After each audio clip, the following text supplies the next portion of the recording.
সুখের সময় নয়, দুঃখের সময় যে মানুষ মানুষের পাশে থাকে সেই হয় প্রিয়জন। জীবনে একা চলতে শিখো, কারণ আজকে যে তোমার সাথে আছে কালকে সে নাও থাকতে পারে।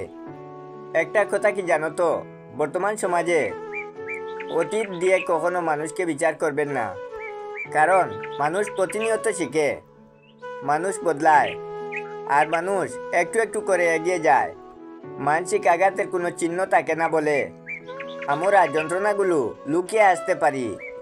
শরীর থেকে মেয়ে আর মাথা থেকে জেদ, অন্তর থেকে ভেদাভেদ জেরে ফেলুন, দেখবেন জীবন অনেক সুন্দর হবে। আমি মানুষকে খুব কাছাকাছি গিয়ে দেখেছি, প্রয়োজন যতদিন প্রিয়জন ততদিন। পথের শেষে এসে দেখি অনেক হিসাব বাকি। সারা জীবন যা করেছি তার পুরোটাই পাখি। ভালো দিনের অপেক্ষায় বয়স পেরিয়ে যায়, পরে বুঝতে পারি পেরিয়ে যাওয়ার সময়টাই ভালো ছিল। জীবনে ভালো কাউকে পাওয়ার পর আরও ভালো কাউকে পাওয়ার আশা করো, তাহলে একদিন তুমি দেখবে জীবনের গুরুত্বপূর্ণ কাউকে হারিয়ে ফেলেছ। একটা কথা কি জানো তো, অপমান করতে যোগ্যতা লাগে না, তবে সম্মান করতে শিক্ষা লাগে।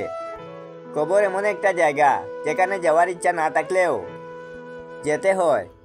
কখনো ধৈর্য হারিয়ে ফেলিও না। মনে রেখো, উপরওয়ালা তোমার জন্য যা নির্ধারণ করে রাখেছেন তা সবসময় ঠিক, আর তোমার থেকে যা চিনিয়ে নিচ্ছে সেটার পরেও তোমাকে ভালো কিছু উপহার দেবেন। আজ আছে কাল নেই, তার নাম অর্থ। আর যেটা থেকে যাবে সেটা হলো একটা ভালো সম্পর্ক। জীবনে অনেক কিছু মেনে নিতে হয়, হয়তো নিজের ভুলে, আর নয়তো ভাগ্যর পরিহাস।